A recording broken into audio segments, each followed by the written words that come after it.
Welcome to AgriMinds, the podcast where we explore the intersections of personal growth and professional success in the ag industry. I'm Kacee, your host. Thank you for joining me as we dive in to the different strategies and insights that will help you level up your life and career. From mental health to leadership development, we're going to cover it all. So sit back and get ready to grow with AgriMinds.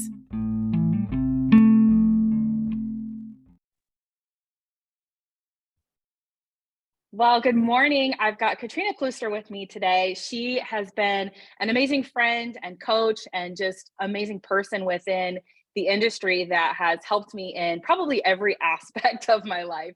And so I wanted to bring her on today to just share her journey of, switching careers, following her joy rather than just her job, and kind of sharing her journey of self-discovery, self-awareness, self-development, and how she's helping other people, including myself, do that very thing. So Katrina, would you mind sharing your background, who you are, where you're from, and what you're doing today?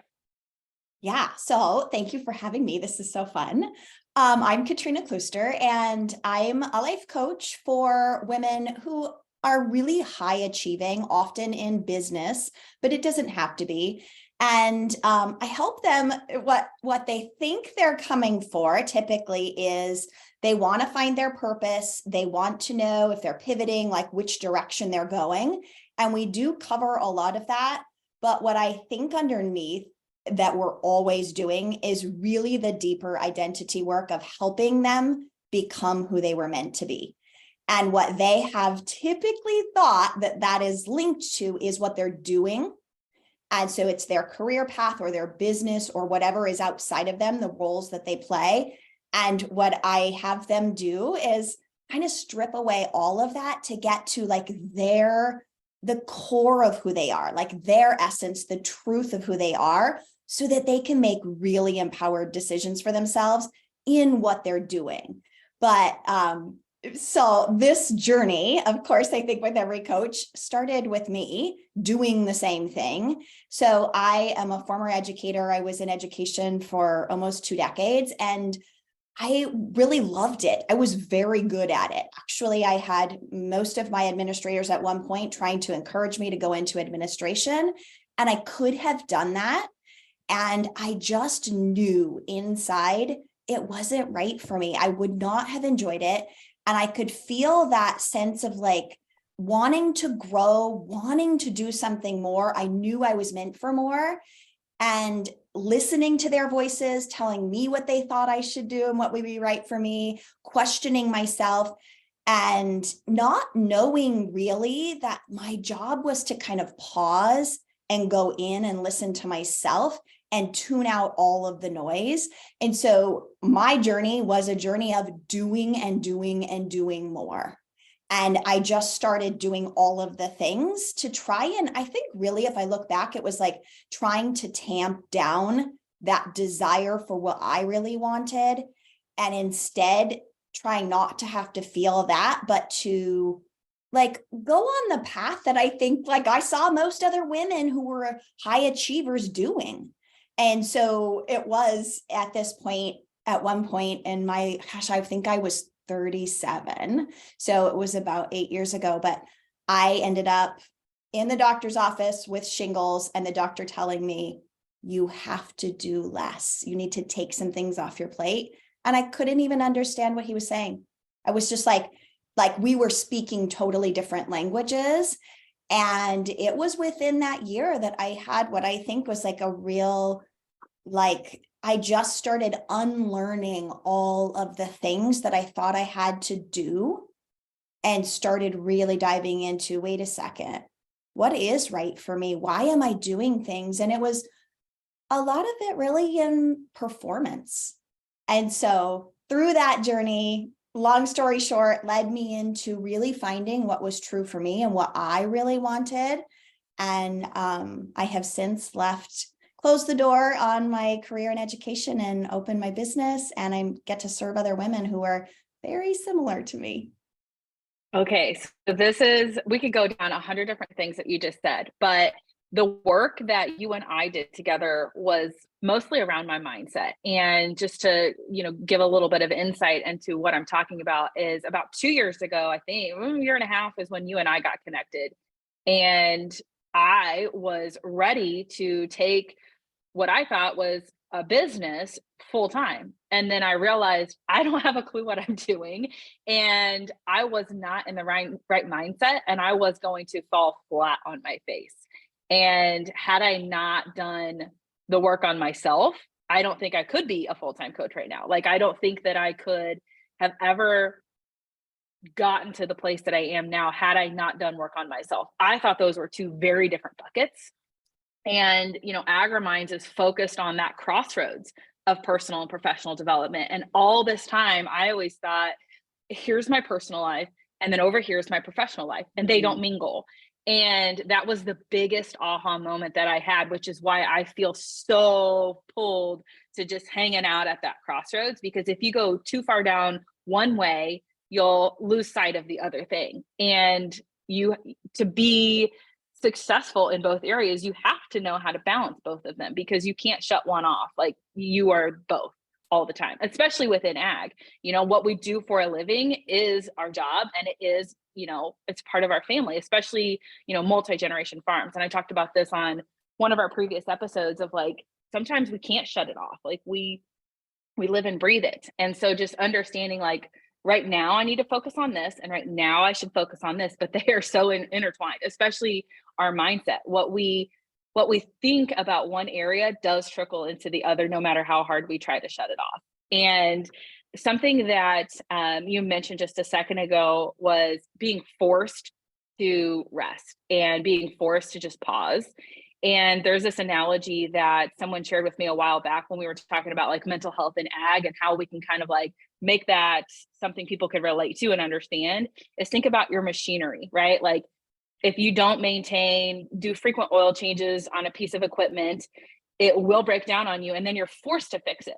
Instead, you can do those routine maintenance checks and just keep things going, rather than having to stop in the middle of planting season and fix something that you don't want to take the time to fix. And that's going to lead to frustration and things. So I think a lot of us are forced to just, say, oh crap, like, I'm now in a situation where I have to reflect on my career. I have to reflect on my home life, because something big happened that we weren't prepared for, that we weren't expecting. And that's what happened to me. Is I was putting a Band-Aid on my personal life, and I was kind of like pushing that aside, thinking, oh, it'll work itself out. I'm going to go over here and build this business. And turns out it's like, what I'm thinking about my business is absolutely affecting my home life, and my home life is absolutely affecting my business. And I think that can apply to so many different people in so many different ways, but that's just my personal experience. I want to hear more about, like, what your mindset was going through that, because I know for me it was a lot of shame, a lot of guilt, a lot of pressure of people assuming that since I'm on this path, this is my trajectory right now, that I have to keep going. And there's a sense of, like, pride or ego that I'm afraid to admit that I changed my mind or that I was wrong.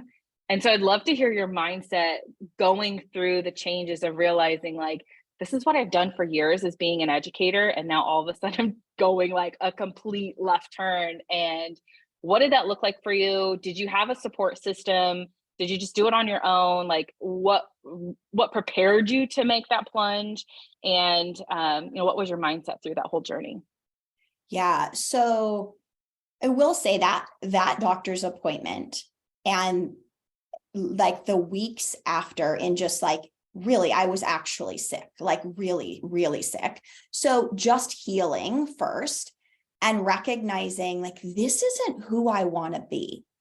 And I remember going to my administrator and telling him, I am too young. I was just sobbing. I'm too young to be having shingles. Like, this is crazy. I don't know what's going on. And I felt so much shame, even just having to tell him. I was a high school teacher. So I just think at the high school, you have this, like, I don't know, we're all professionals, right? And he just looked at me and he said, oh, don't worry about it. You'll get better. We have 2 other people in our building who also have just recently had that. And it was this aha moment for me where I realized, oh, so this actually is something we're normalizing, that women are just giving and giving and giving, or whoever it was. We never talked about who it was, but, to the point that they're sacrificing their health. And this is just what we're going to accept. I don't want to accept that. And I also gave myself permission to really look at, this has happened for me to allow me to reevaluate what I'm doing and what I really want. Took me a little while to get there, but to look at like, what is underlying this? Like, this is a gift for me if I'll allow it to be. And so really looking at that part, I went through, maybe it started for me and looking at my schedule and going through all of my obligations. I mean, I was serving on a board. I had to go and tell them I would no longer be in that role. I had multiple obligations like that were also what I felt like allowing me to show up as a professional in my community, telling them I would no longer be able to do those things. And I started clearing things out so that I wasn't busy. I just never use that word anymore, but I was being busy to validate who I was. And so I noticed that, and I always think like who we are in one area of our life is who we are in every area. What I think about myself in my career is the same as what I think about myself in my relationship and every other area. So I started to look at that, like, wait a second. So I'm needing this external validation.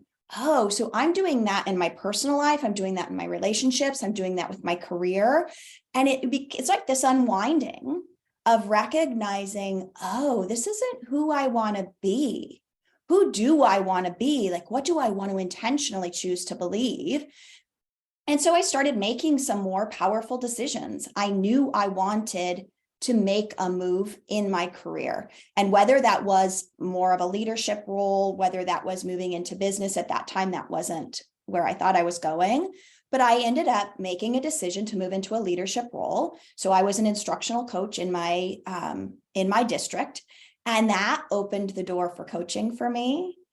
And at the same time, I was getting my master's in counseling. That worked perfectly. But when I finally decided, oh, I know this path, I hired my own coach and I recognized right away, this is where I want to go. I was meant for this my whole life. I've been coaching my entire life. So one of the things when you come back to, was there any shame? Was there whatever? For sure. I think for me, it was, I am going to disappoint so many people, and they are not going to understand this. I always thought of myself as like, especially in our smaller communities, our rural communities, I was a person that did a lot in our community. And as an educator, I had, so many relationships built with people, and this is who they saw me as. So stepping away from that when I was really good at what I was doing disappointed people. I had quite a few people tell me flat out, like, I don't understand what you're doing. Why would you do that? And there was a tinge of, what did I have somebody say to me? Something like, yeah, but people just don't like their jobs. That's just the reality. Almost as if I don't know what exactly they were saying, but like, this is irresponsible to choose something different. And I finally had to get to a point where I recognized none of that has anything to do with me. People get to be disappointed in me. That is completely fine. They get to think whatever they want, but I am not choosing to be disappointed in myself. I am not choosing any longer to perform. I am not choosing any longer to take a path that isn't what I know is right for me. And I remember telling my husband a year before I was ready to go full-time in my business. And for educators, you stay, I commit to another year if I'm going to. So I knew if I was going to stay, it was going to be for a full year. And I remember telling him, I'm very close to being ready, but I'm not quite ready yet. I want one more year. I want to make it the best year ever, because I never want to look back and think, I didn't appreciate this. And I didn't like, I was like 2 feet, 1 foot in each place. I wanted to make sure I gave it everything I had so I could close the door and just be like, I did that. I loved it. And I'm ready for this. And I'm all in on this now.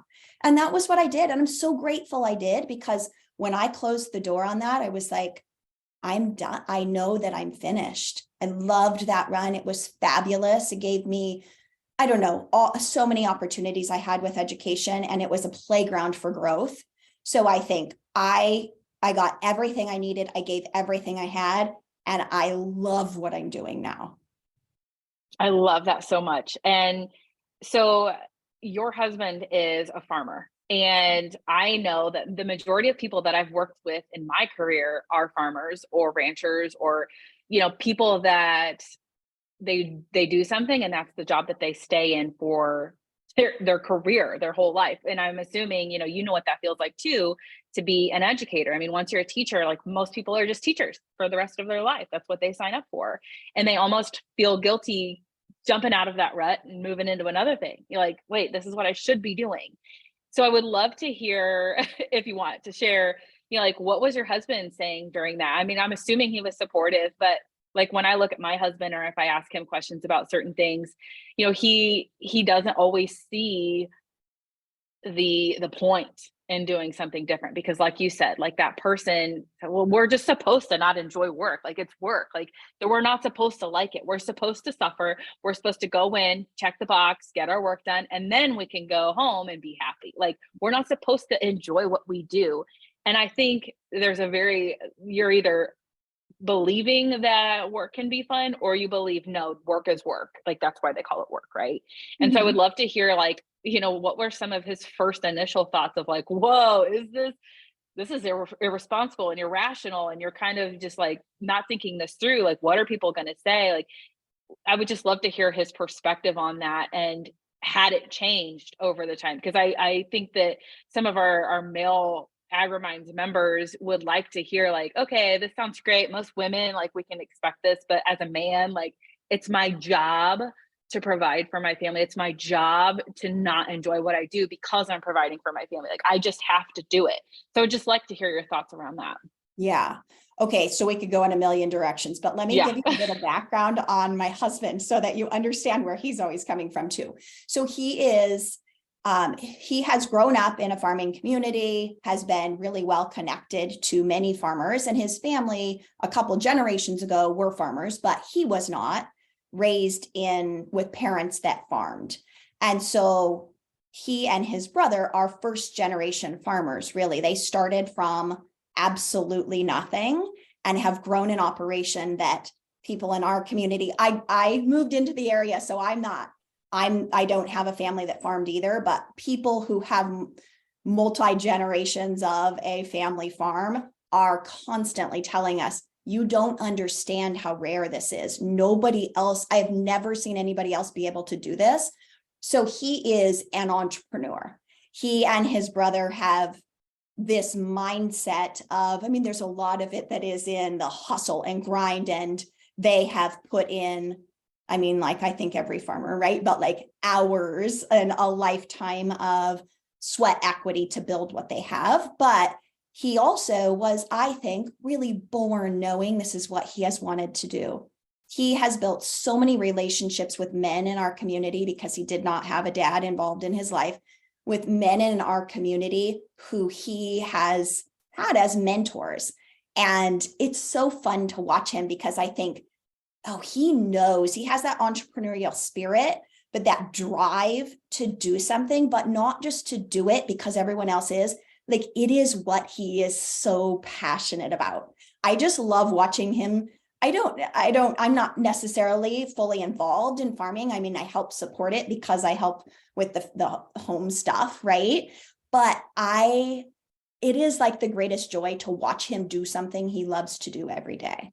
And so with that, he also recognized that I was ready for more. And I mean, I think as any entrepreneur, we're risk takers, right? And so but I think it takes that internal trust to know, like, no, when I want to do something, I just believe that I can, and I'm going to figure this out. So I remember him saying to me when I told him, okay, I'm just going to share with you what my idea is. I'm going to take this. As I had said, I was getting my master's in counseling, and we thought I was going to go into that role. And he said, oh my gosh, but we just decided for you to do this and you're almost done with your schooling. Like, are you sure? Like it was that sunk cost idea, right? I was like, no, but actually this is aligned with what I want to do. but I remember him saying something to the effect, something that made me think, you don't think I'm going to be successful, or you don't think I'm going to do this? There was like a little bit of a doubt. And he said, oh no, that's not what this is about. This conversation is about me knowing you well enough to know when you say you're going to do something, it's happening. And I was like, oh, actually, that's very true. So I think for him, it was like, okay, she said it, buckle up, we're going, this is happening. And we're both very independent and very supportive of each other's independence. And so I think for him, he was like, I'm along for the ride. Tell me what you're doing. I'm all in. I trust that you know what is best for you, and I'm here to support you. So I am forever grateful for him for being that person and allowing me to be who I am. It's so wonderful. Oh, that's so good. I know like one of the most impactful things that you taught me was to make a decision and have your back on it. Like you are fully capable of making really great decisions. And I had that self-doubt, and I don't know where it came from, but part of me wants to say like I I just assumed that people had expectations of me, and that anything other than what that looked like was not correct. And so I had doubt in that, like, wait, this is what I feel compelled to do, but this is what I think people think I should do. So turns out I'm not capable of making a good decision because they think I should do this and I don't want to, or don't feel compelled to do that either. So I must not really know what I want because they think this is what's best for me. Yes. And so that was hard. But I think it's so fascinating to hear stories about first generation farmers, especially within agriculture. You know, like we typically hear of like, oh, this is the standard. Most people grow up on a farm, most people have that ranching background, and then they leave the farm. And that's where people are like, oh, wait, like you must not love agriculture. You must not love the family legacy. What's wrong with you? And you know, like there's guilt and shame. Like that's my personal experience is I left the farm. So wait, does that mean I don't care about our farm? Does that mean I don't care about our family legacy? Does that mean I don't have credibility or validation anymore because I'm no longer on the farm? Does that remove me from being able to talk about certain things, you know? And so I think it's so fascinating to hear about somebody who didn't grow up on a farm that says, no, this I'm changing, you know, my path and this is what I'm going to go do. Like you just don't hear about first generation farmers in that aspect a whole lot. It's happening more and more, and I think it's fascinating. But you know, most people are like, oh well, how are you able, you don't know, you didn't grow up on the farm, so you must not have the knowledge, the crops, the mentor. And I love that he went to town and said, hey, I need to find people that can help me and support me and find mentors, even if it's not as a farmer relationship, but just as a male figure to say, hey, I need someone in my life, and just to be a mentor in general. Like I just find that absolutely fascinating. Um, Walk me through a little bit about like, you know, being forced to, you know, like you kind of said, like forced to follow your gut in a way, like something I'm trying to remember what you said just a second ago. Like when we were talking about forcing to pause, like going against what you believe you should do because it's what somebody else you should do. Walk me through like how you overcome that more of like, yes, this is my joy, this is what I should do, but like society kind of like says, no, no, no, no, no, no, you should go back over here because that's irresponsible. I want to keep talking about this because I feel Yeah. like that's where a lot of people in agri-minds are at, where it's like, this is what we've done for a long time and I'm ready for more. And that may mean just getting you know, to the next level in your job. They may mean like pivoting altogether. That may mean, hey, I've been a stay-at-home mom for the past 15 years and now I'm going back into the working world for the first time in a long time. Like walk me through of like just the mindset you need to have to follow what you believe is right for you and not what somebody else should assume. Yeah. So I want to say part of this is my nature to listen to my intuition and follow my gut. I have done that since I was really young. And I think that is unusual. I didn't realize that was unusual, but I see that that is. I had parents who were very independent and encouraged independence, like they had zero expectations for like a certain career path I would take, for who I would become. they really allowed me to choose that.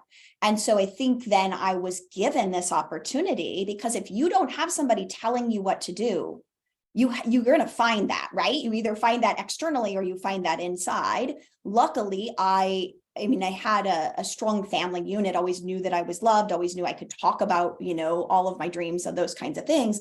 But at a young age, I remember like doing things differently, listening to myself, knowing and having that internal trust.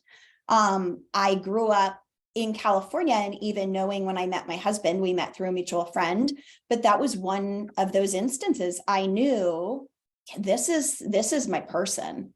And I had visited Iowa, but I had never lived in Iowa. I didn't know, I was connected to farming in California, but in a different way. So I just decided I am choosing this. I know this is the right direction for me. I remember moving here and thinking, oh, there were so many things I didn't see. I didn't have all the pieces, right? And you learn as you do more. But I knew that was the right decision, even though I had so many people questioning me, even though so many people were very confused about what I was doing and why I would be moving to Iowa and living in the middle of like a community that is tiny and what most people would say, like in the middle of nowhere. I just knew. And I have done that.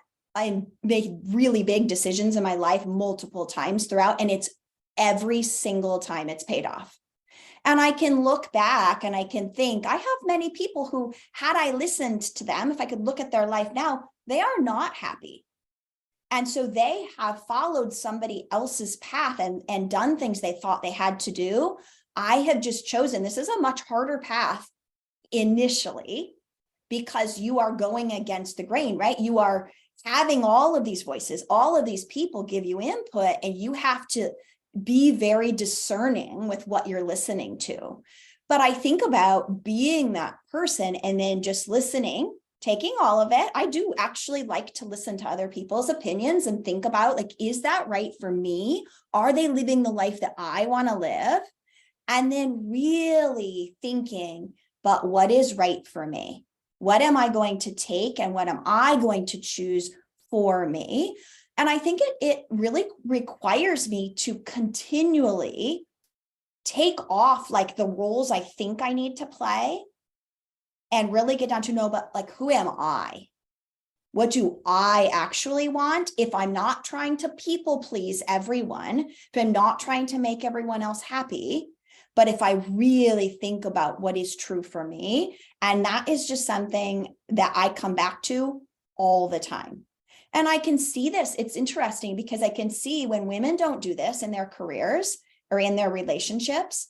And I work with a lot of business women and a lot of women who are building their businesses. They come into their businesses and they are doing the exact same things because they haven't done that internal work of really building a relationship with themselves where they know what they want. They know who they are. They're very clear on what their values are, and they're living them out, and they're making powerful decisions for themselves, not because they're popular, but because they know it's right for them. So they'll come into their businesses and they're people pleasing their clients and they're exhausting themselves and they're burning out, they're doing all these things. And I think, oh, that's what is missing, is they haven't built this relationship where they know who they are. They're clear about what they want, and they're making those really uncomfortable, very uncomfortable decisions and trusting that they know what's best for them. Yeah, I think gut instinct is something that a lot of people have shoved down and not taken advantage of. Like, it Oh, blows my mind. I'm so guilty of that. I know, like, oh, this is what I'm feeling tugged to do, but that's not logical. That's not what my dad would have done. That's not what my husband would have done. That's not what my mom did. Like, she put a lot of her career aspirations on the back burner because she was a mom and she was a stay-at-home farm wife. And, it's just one of those things. It's like, we just don't trust our gut. Like, there's physical, like, data and science behind how amazing your gut instinct is if you can trust it and if you can, like, tune into it. So how does somebody, if they've never done that before, how do they do that? I mean, I started recognizing it when I invested in myself for business purposes. And then that's when I realized, like, oh, this is more about me than it is my business. Like, I've got to do internal work before anything else is going to be a success. And so, like I said, that wasn't my intention when I started working with you. I wanted to learn how to run a business, not how do I fix my mindset. And so if somebody had never had a coach before, if somebody's never joined a mastermind before, if somebody has never done work on themselves, both men and women, what advice would you give them? And, I also want you to speak to, like, imagine like my dad, right? So somebody who's a fourth generation farmer who's never done anything other than that, he doesn't know maybe what true joy is and like what he really wanted to do because he doesn't know anything other than that. So what advice would you say to someone that, this is the path that they've been on their entire life and it's never crossed their mind to listen to their gut and to follow something different for the first time? Yeah. So, okay, there's quite a few things, but one of them I think is when we busy ourselves and are obsessed with doing, we really cannot tap into that internal knowing. And so one of the things that I think most people will recognize this. Notice when you have your best ideas. Notice when you're at that place where you just feel calm, where you feel centered. Like for me, an outside walk is my non-negotiable because it allows me to tap into that inner knowing. For me personally, I have a strong relationship with God. So for me, that's what I think of what that is. It's basically like my direct communication with him. And so it opens me up to be able to like have that, like it's like I said, like a direct communication, right? So, but some people will notice that it's like when you take a shower. Maybe it's if you have a bonfire and you're just sitting by the fire and watching the fire. Maybe it's when, for my husband, this is when I know he's tapping into that. He doesn't realize this, but this is when I see him standing and watching the animals. So we used to have livestock, now we have goats. When he just is out there, it's usually at the end of the day when the sun's going down and he's just standing there. What I used to say is like, oh, he's dreaming. And it is part of that. Part of it is him like visualizing, dreaming, thinking bigger, but he's tapping into his intuition. It's that inner knowing. It's that like greater desire. It's that like bubbliness of what else is possible and what's true for you. So a lot of times I would say for our people in ag, it is likely being outside in nature, but not in the doing. It's in the being. So if we could allow yourself, it's funny, I ran into a girlfriend the other day who was sitting on her front porch and she was just sitting in the sun, and I happened to be driving by and I stopped and said hi. And she said, oh, you're probably thinking she doesn't have a friend with her. What is she doing? And I was like, no, I was never thinking that. I was thinking, oh, what a great gift. She's just sitting by herself and enjoying time with herself. But here's what I was thinking when I left. I thought, oh, she doesn't see the value in being alone. And if we could get to that point where we recognize giving ourselves windows of time where we're by ourselves and we're not producing something, that's when we get our greatest ideas. That's when we really can tap into what's true for us. But for some people, it might be a creative thing that they're doing too. I love to tap into this by listening to certain music.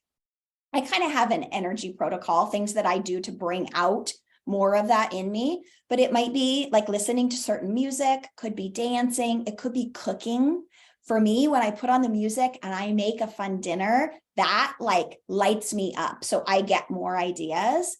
So find what brings you back to like your center. Or you feel like oftentimes I'll call this coming home to you. When you come back home to you where you're not performing, you're not doing anything for anybody, but you are like centered in who you are, the ideas will flow. That is such good stuff. Like, I think you're so right. I love being by myself. Like, I get so much peace and content with it. And like, I remember when I was traveling, when I worked at John Deere, I was all over the state of Missouri. I had never even been to Missouri until I got this job. And I remember like driving in between different dealerships and taking back roads because a lot of these places are in the middle of nowhere. And I would just pull over and stop and eat lunch at some random podunk diner in the middle of, nowhere. And I remember just sitting there and just like eating and spacing out and just taking my time. And I can count so many times where different people would come up to me and be like, "Are you okay? Like, I Mm. just want to make sure you're good. Like, you look sad." And I'm like, "I'm not sad. Maybe I have like resting sad face. I don't know." But I was just contemplating life and thinking about things and staring out the window and just being. Mm. And people are like, "Whoa, something must be wrong with her. She's by herself in public and just not on her phone or not reading or not on the, busy work, right?" It was just being. And that, I don't know if that intimidated people or threw them off or what, but that's something. Like, I look at my husband and he is absolutely a busybody. Like, he loves to be around people all the time. Like, it fills his cup up.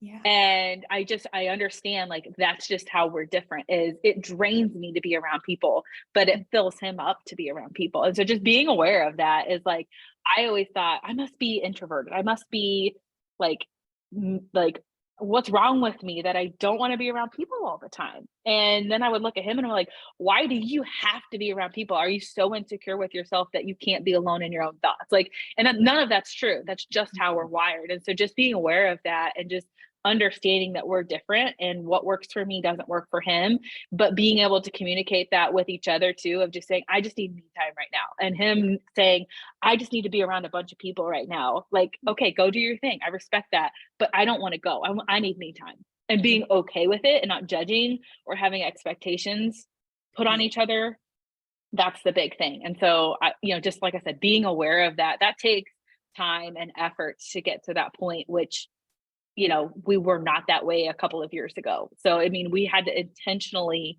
get to know each other and ourselves at the same time and be vulnerable enough to open up and share that. And I think that's something that maybe a lot of people don't do in ag too, is like, if we admit that we, want help or want to seek advice or whatever, like, that may show weakness. Mm. And, we don't want that. We don't want people to think that we aren't capable. Like, we're supposed to be able to handle it all. We're supposed to tough it up and push through difficult situations. And part of it, yes, but part of it's like, you don't have to do this alone. You don't have to try to tackle it all. You don't have to emotionally deal with it all and process it by yourself. Like, you can be a part of something like a mastermind. You can be a part of an organization, or you can invest in a coach to just have somebody in your corner. And I absolutely agree with going to counseling and therapy. But I think the difference between that is, in my experience, therapy or counseling focuses on your past, whereas, coaching or a mastermind focuses on where do you want to be and how do we make that your new reality, not dwelling on the back. And I think there's a time and a place for both, and there's an importance to understanding your past, but not living back there and blaming or sitting in that, but more so like, how are we going to take that knowledge and that information and do something different moving forward to change the trajectory of where you were headed. Any thoughts around that? Yeah, I think that they go hand in hand. But I am 100% agree with you. I think what I often hear women say when we start working together is, but I can do it. I'm capable. I'm like, oh yeah, like, you're capable of doing all the things. That's never a question. The question is, do you want to?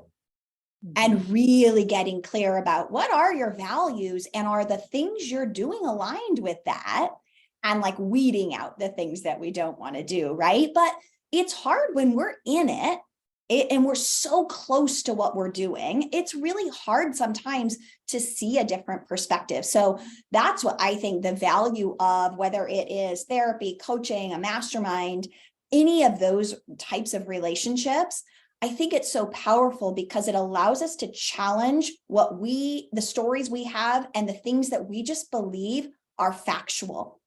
Like, it's like we just walk around talking about our lives as if it's factual information. We even talk about the future as if it's just like already happened. And so getting somebody else to challenge what you see is true and challenging who you're being so that you can step into that next level version of yourself. I would never be anywhere near where I am right now if it weren't for the mentorship that I have had along the way on my journey. And that is like personal relationships, coaches, like all the things, right? So I think it is, if you're somebody who is wanting to do things differently, wanting to grow, especially if you're wanting to build a business and an impact driven business, it is required that's just my personal opinion. I don't want to do this journey without having those relationships to support me along the way. Yeah, I find so much power and benefit in it. I mean, especially living rurally, out in the middle of nowhere, especially being on a farm or a ranch or just working in agriculture in general. Like sometimes we don't have people around us, like we don't have, whether maybe you're in a small town and you've grown up with these people and you don't want to share some of your struggles because what's the rumor mill going to look like? What's the judgment going to look like? What does changing your mind look like in a small town? Like you're just going to have people who are going to have opinions, and sometimes it is so cool to be able to be a part of something that you can be with other people who are also going through that same thing, who can also brainstorm with you and provide a different perspective. And so you're not only expanding that social circle, but you're gaining perspective and you're gaining insight to different resources and things that you can do to level up, to be better, to feel confident, to just feel like, you know what, I'm in the right place. And even though like I'm struggling, I've got a support system right here that I know knows what I'm going through. Yeah. Yeah. Cause I mean, I think we know this, like in our marriages, having kids, building a business, like striving our career, whatever it is, none of it is easy. And so recognizing that along the way, we're going to be challenged. That's the point, right? To be challenged, to rise to the occasion, to become leaders, leading ourselves first, and then in whatever it is that is our contribution to the world. And so like allowing ourselves to do that and like step in more fully to our capacity, we're able to do that if we align ourselves with other people who are holding belief for us when we don't believe, challenging our beliefs and allowing us to see other things, or like creating that community of people who are also like rising to the occasion for whatever it is that is their contribution. It's the greatest gift. Yes. Okay. There you go. That's the spokesperson for Agrify. Like, that's exactly what it is. And I love that. And I think it's so powerful to have that with people who also understand our industry. Like I've been a part of masterminds and I've been a part of organizations and have a membership and things like that with people who weren't in agriculture. And it's like, yeah, but there's a cultural thing that I'm also facing, and there's expectations, and some of the resources aren't always there. And, it's not quite the same. Now, I love stepping out of my industry because I think that challenges me and that helps me evolve as a person and as a professional, because there are other industries that have thought about things, implemented things, provided resources that maybe agriculture hasn't gotten to yet. And that's not in all areas, but I look at other countries, even like I follow a lot of mental health in agriculture organizations and pages from Canada, or women in agriculture pages in Canada, or like diversifying your farm in Canada. And I'm like, how come we don't have any of that here? Like, I wish that there was a US version of that. And so just like stepping out of your bubble, stepping out of your comfort zone, challenging yourself with people who aren't like you too, is one of the most powerful things. And I know that was a fear or a mindset that I had about even working with you, was like, does she get what it's like to be in my shoes? Like, will she be able to help me because she's different?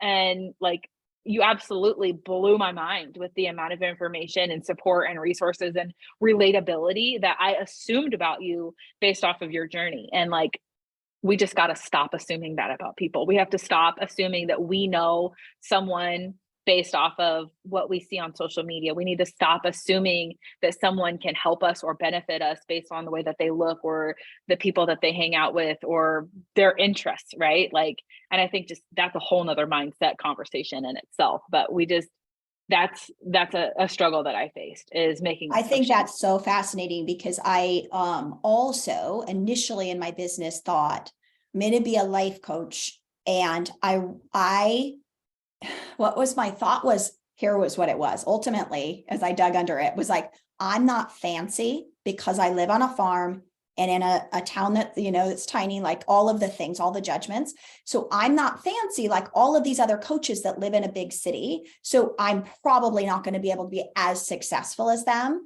And I didn't realize that that was the story I was telling myself. And it's so funny, as I finally recognized that, I was able to just own it. Like, oh, I'm not fancy. Like, this is the greatest thing. And it allowed me to just start showing up more authentically. But now I'm like, oh, and it makes sense that all of my clients are women who aren't fancy, who have big dreams and want to do big things, but also understand most of them are in rural communities connected to agriculture. So it makes perfect sense. But when I wasn't seeing that, I had a lot of judgments about, ultimately was a judgment of myself, right? About like that I don't make sense to people, and that people, whatever people might have thought about me because I live in a rural area, because I live in a farm, because my husband's a farmer, all the things. But yeah, that just letting all of that go. And it's like, no, if we just allowed, I don't know, I think especially as a coach, as an educator, this was true too. We get to pull back the curtains and recognize we are actually all humans with human brains who are struggling through many of the same things, regardless of what it is that we're actually trying to achieve. It is like, I just think that opens our eyes to just see our humanness and allow us to connect on a deeper level. So yeah, letting go of all of the judgments, all of those preconceived ideas, like, and then we just get to really love people and connect with them and help them. Yeah, I was working with a client the other day, and something that she was saying was she was in a meeting and, she's not super confident in her own opinions. And, all these other people in the room were sharing ideas and brainstorming, and they looked at her and said, well, what's your opinion on this? And she's like, well, I don't, she was saying, she's like, do I say and admit that I thought somebody else had a great idea and I want to copy that idea? Like, I want to second that opinion. Like, that's the opinion. Or should I make something up just to have my own opinion? She's like, I don't have an opinion. I think that other person said exactly what I wanted to say. And so she was struggling because she felt like she always had to come up with something just to say that she said something different, Mm-hmm. And I said, if you don't necessarily agree with that, don't say this is my opinion. Say, you know what, I love what they had to say, and I'm owning that's who I am. Like, I just own exactly who you are. You don't have to fake it just to appease somebody else. You know what I mean? You don't have to say something. You don't have to have an opinion. You don't have to do something just to make sure that somebody else sees that you're taking action or contributing. Like, you can say, I think they had a great idea. I'm not going to reinvent the wheel. Like, I'm owning that. And it made her second guess her worth and her value. And it made her second guess, like, am I not creative enough for my own opinion? Am I not smart enough to be a part of this conversation? Like, she had so many self-doubt things. And I'm like, just own that you thought they had a great idea. And I know that sounds whatever the way it sounds, but just own it next time. Yeah. She's like, whoa, I didn't know I had permission to just say, like, I don't have an opinion about this. I'm neutral. Yes. Giving yourself permission. So powerful. I love it. Yeah. And that's something I struggle with. Like, I always feel like I have to take a side. I either disagree or I agree. And to be right there in the middle, to come up with your own voice, it's like, I don't know, like, do I need to have my own voice, or can I agree with somebody else? Like, and that's okay too. It's Right. okay either way. Right. Yeah. No, this is good stuff. I know that this may be new for some people. I mean, a lot of people that I work with have never tapped into this before. They've never had to have their own opinion. They've never needed to come up with their own thoughts because somebody's always told them what to think or what to believe. And so they're stepping into this for the first time. And so, I am encouraging listeners to download this and save it, because it may take you months or several times listening to this to be like, oh, I get what they're talking about now. Like the first time you listen to this, you may be like, where are you even going with this? What do you mean by gut instinct? What do you mean by mindset? Like it is what it is. I have the thoughts that I have. And it took me about 4 months of working with you, Katrina, to be like, oh, I have my own thoughts. I can change my mind. I have the ability to be authentically myself. And that felt so ugh, to say, like, be authentically true to yourself. Like that sounds so I hear yucky, you. especially for somebody like in the agriculture industry. It's like, we don't talk like that. Like, I am what I am. Like, I'm going to do the work. We don't have time for feelings. We Right. don't have time for joy. And so I always feel like people are going to think I'm woo woo, or like, what the heck is she talking about? Like, I can't relate to this chick because we don't have time to talk about feelings. The cows need milked. The fields need planted. We don't have time to think about what our gut instinct is telling us. We just have work to do. And so, like I say, this may be something that people are like, and I don't even, maybe they won't even get this far into the episode, but I hope that, listening to this, you're like, oh, I get it. Or, and if you don't, save this, because trust me when I say at some point in your life, you may be 65 years old. I mean, I literally had a very rough and tough looking man who I'm assuming was about 65. Actually, he was, because he told me, he goes, I can't believe I've gone 65 years shoving down my own thoughts and doing what everybody else thought I should do. Like, I feel like I've wasted my life.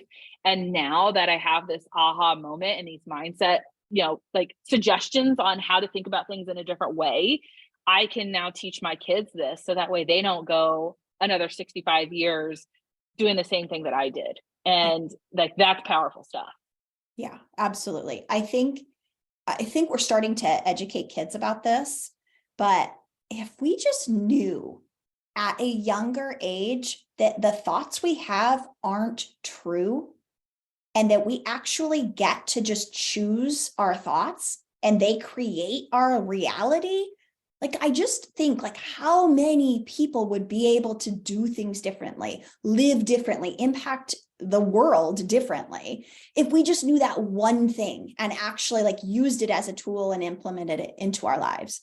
That is one. And the other one is, if people recognized that we're actually, as humans, supposed to feel all emotions, that there's nothing wrong with feeling sad, mad, whatever it is. Oh, my daughter the other day had a competition. She runs hurdles, and she fell, rolled right in front of the crowd on her hurdle. And she got up and she finished the race, but she came up and I said, I can imagine how you're feeling. And she said, I'm so embarrassed. And I thought, if she's willing and able to feel embarrassed and not make it mean anything's wrong with her, but just let herself feel, that usually passes within like a minute and a half if we actually experience it, and move on. And she did. She was laughing with her friends. She had the best day after that. She is unstoppable. If she would be willing to allow herself to feel even the what we think as bad emotions, all the negative emotions, that's what we're supposed to do as humans. So those two things, if people would recognize that, the world is your oyster, right? You would just like be unstoppable, because there's nothing then you can't do. The worst thing that can happen is you're going to feel a negative emotion. Well, and I think the emotion topic was something that was big for me too, because I was afraid to feel certain things or let people know that I was feeling certain things based off of like, are they going to judge me? Are they going to think I'm weak? Am I too intense for the agriculture industry because I'm feeling a certain way? And I was like, I always had to shove that down. And I remember it was last year or 2 years ago, I went out to the West to go visit my cousin.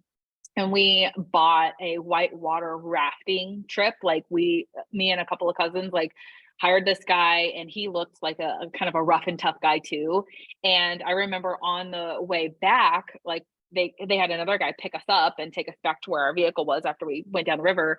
And in his book or in his bag next to his chair, he had this book that was Atlas of the Heart by Brene Brown. And I had Mhm. heard of this book several times and I've read a couple of her books before. And I said, is that your book? And he's like, yeah, why? And I said, I guess I just never like would have pegged you for the kind of guy that read Atlas of the Heart by Brene Brown. And for those people who don't know, that book is all about emotions and how there's like over 300 defined emotions, and the majority of us know about 5 of emotions. Like we Yes. experience 5 key emotions. And so I was talking to him about this book, and I said, well, what's it about? Like, just tell me more. And why are you reading this? Like, I know that sounded like super like in your face, but like, I was just so curious of like, well, like, you just don't look like the kind of guy who reads, first of all. Like, that was a total assumption. But then Lots secondly, of like judgments. this particular type of book, like, tell me more. I need to know, like, what's this about? And he goes, well, I've been divorced for a couple of years now, and I've just been on this self-discovery of like, what could I have done to save my marriage? What could I have done to be a better dad? What could I have done to just be a better human being? And, like putting my pride and my ego aside. And, I couldn't connect with my wife because I was showing 0 emotion, and I just couldn't get intimate with her on a mental level. And I'm just realizing like I'm supposed to be this, really tough guy who's got it all together. And then, I started realizing like I don't have to. I can let that wall down. I can change my mind. I can let people know how I'm feeling. And like that was the biggest weight off of his shoulders of just saying, you know what, I changed my mind. I don't want to be this person anymore. And I'm not saying people have to change. Like if you're good with where you are, absolutely stay there. But if you are feeling unfulfilled, unsettled, frustrated, like depressed, like there's so many things. It's like you don't have to feel that anymore. You may experience it again at some point, but like you said, just truly feel it, absorb it, let it do what it's supposed to do, and then move to the next feeling.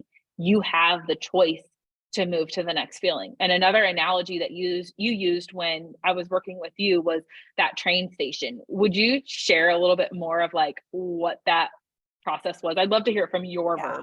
your words.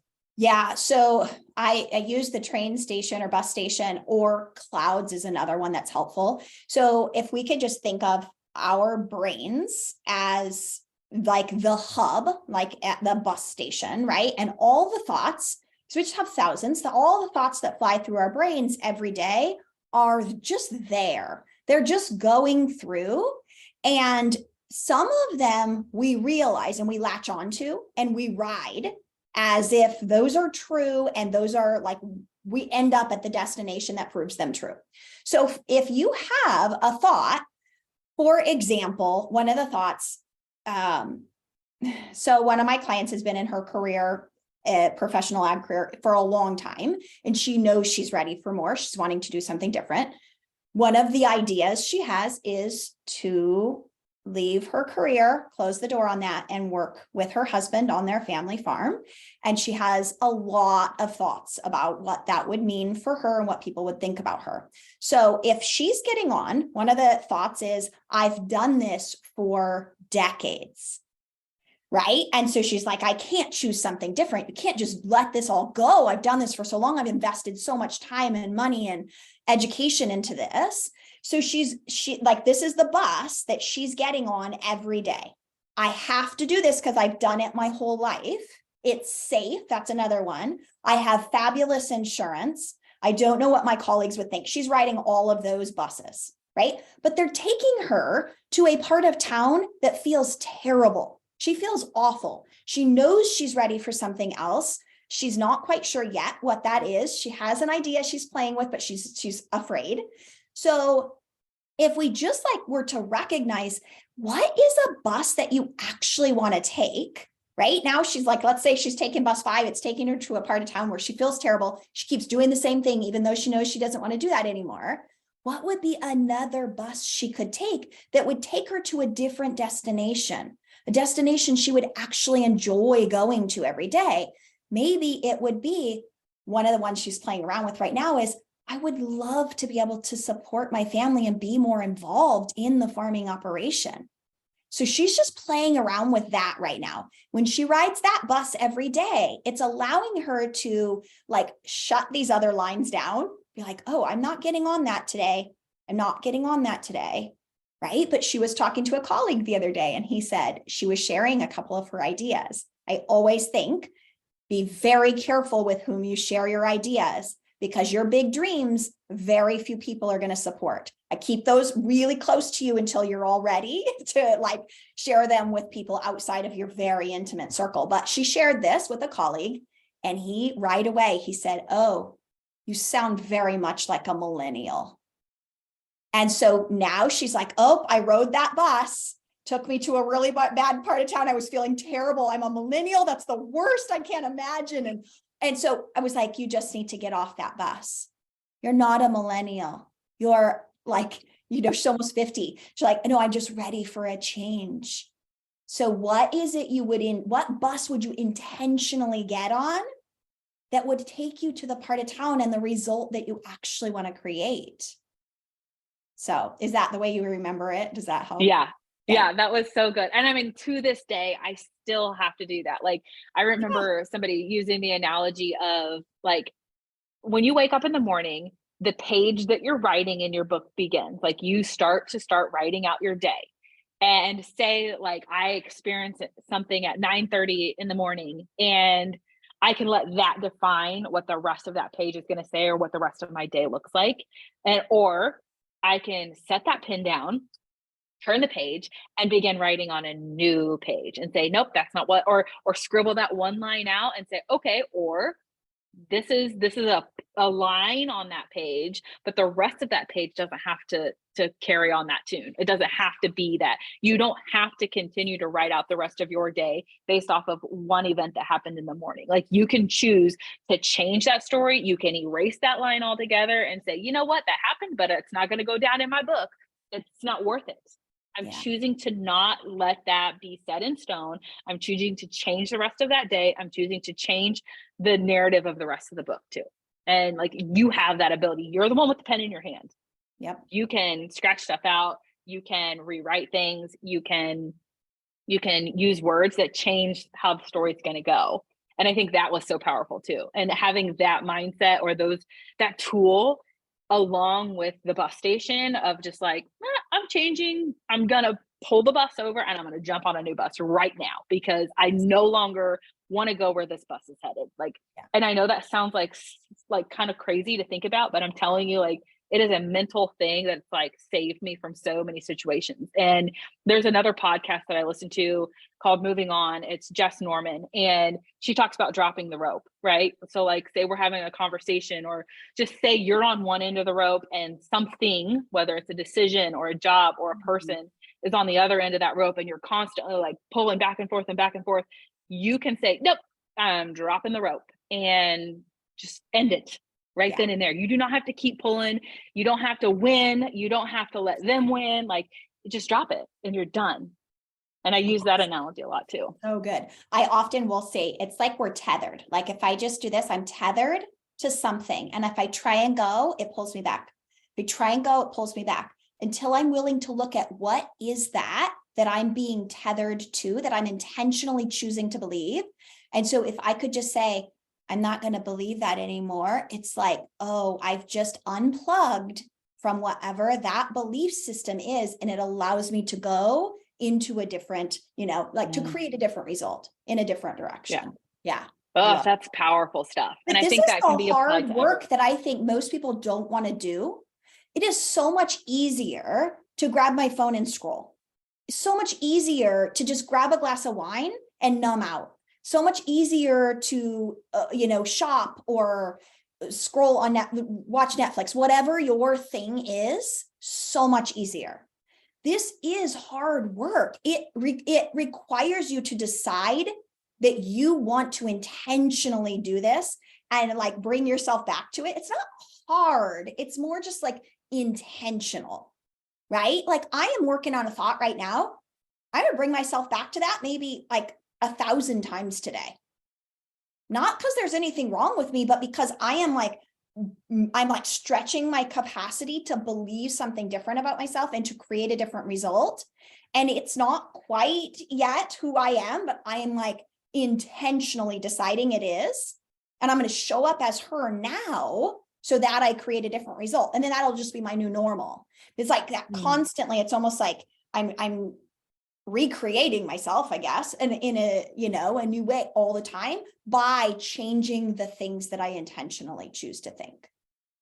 Yeah. And I think there's another analogy of someone who uses your brain as like the computer, and there's all these different files with all these different documents in it. And like you can continue to open up that document and reread that document over and over, or you can say, I'm going to edit that document, or I'm going to just delete that file altogether. Like you can choose to put it in the archives. You can choose to dig it back up when you want to, or you can say, I'm just removing it from my computer altogether. I'm no longer believing that. I'm no longer living that. I'm no longer, going back and deciding to reread and revisit bad thoughts, negative thoughts, experiences, people. Like one of those may have a virus in it and can do some detrimental damage, right? And it's like I'm choosing to put in some, things in place to remove toxic people, toxic jobs, toxic mindsets, things like that. Like you're in control of that. And I think that's it's so powerful. Well, I think people don't realize that we're creating our lives all the time. We create it by the words we speak. We create it by the things that we think. And people will just say, like, I think oftentimes I work with people who've never worked with a coach before. And so this is like their first experience with that. And they will say things like, like it's like this idea, like I didn't realize that when I say that, then I'm actually then creating more of that. I think about even with my husband, when we were first married, like I would get together with girlfriends and we would complain about our husbands. And I remember thinking at one point, like, is this what we do as married people? And my parents were happily married. So I was kind of like, this is weird. I don't remember my parents doing this. Like maybe they did, but I was like, something is off. And I would go home and I would see my husband in that light, in whatever it was that I was like complaining about him about, or even what I was listening to other people complain about. I was like, oh, I can see that. And finally, I just decided, wait, I'm actually the one creating that. If I stopped saying these things about him, I would no longer see that in him. But what if I started believing this about him? Then I'm going to start seeing that. And this is the way it works. But here's the thing is I think it starts with us, right? We can't go deeper in our relationships with our spouses, kids, anybody than we go with ourselves. So the work always begins here. Not for your kids, not for your spouse, not for your job, not for anyone else. Starts here. And then it's like, I feel like it's like electricity. You can impact every other area of your life, but it starts with you. Yeah. Well, you said something really early on about like, I need to take one more year to just be satisfied with my job and like my job and find the good things in my job before I leave. Because if you're not happy with where you are now and content, you're not going to be happy moving on. And they say this about relationships, right? Like if you're not happy with yourself, or if you don't love yourself, how can anybody else love you? Or like if you're not content with who you are, having a spouse or dating someone's not going to fix that. Like you have to fix yourself. You have to get in the right mindset first.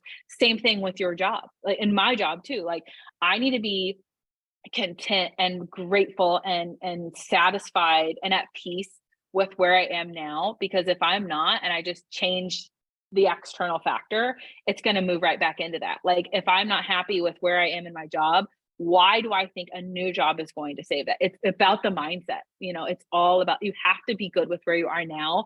Otherwise it's going to keep going. And like I said, it's the crossroads of personal and professional, right? Like what happens, our mindset about our life is going to be the mindset we have about our job, whether we can plainly see it or not is one of those things, but it's there. And I think that's some powerful stuff. Thank you for sharing all of that, tips and tricks and mindset. I mean, it's a game changer. We cannot blame all these external factors like getting a new car, getting a new job, getting a new spouse, getting a new house, getting a new state that you're living in. Like none of that's going to fix it. It may temporarily put a band-aid on it, but you've truly got to figure out, what do you want and what needs to change? You know what I mean? Like, again, if it's an external factor, it's just a temporary fix. It's not literally changing anything. Yeah, for sure. A lot of my clients will come to me and one of their questions is, I'm running away. Am I running away? How do I know Yeah. if I'm running away? So yeah, it's huge, because wherever you go, there you are. You're going to meet yourself. Regardless of what the circumstance is, you are the same person. So we want to change from that. This is like that deeper identity work on our insides, right? Who we are being. Then we can make decisions that are really powerful, but that are aligned with who we actually want to be. Yeah, that's fantastic. Katrina, if somebody wanted to watch your content on social media or work with you one-on-one, where can they find you, and anything else that they would maybe need to know about you? Yeah. So I'm on Instagram. That's kind of my favorite playground. So Katrina Klooster, at Katrina Klooster. You could also go to my website, katrinaklooster.com. And I mean, really, like, my DMs are open. You could email me. I truly love people. Like, it's my life's work. I think since I was little, I always knew I'm here to serve. Like, this is so important. This work is so important. So reach out. I would love to have a conversation with you. Even if you're just wondering, like, whatever the questions might be, everything can be on the table. It's a safe space. So yeah, I would love to hear from you. Thank you for this conversation. This is so powerful. Yeah, I think this is awesome. Thank you so much for joining me today, Katrina. You're welcome. Okay. Chat soon.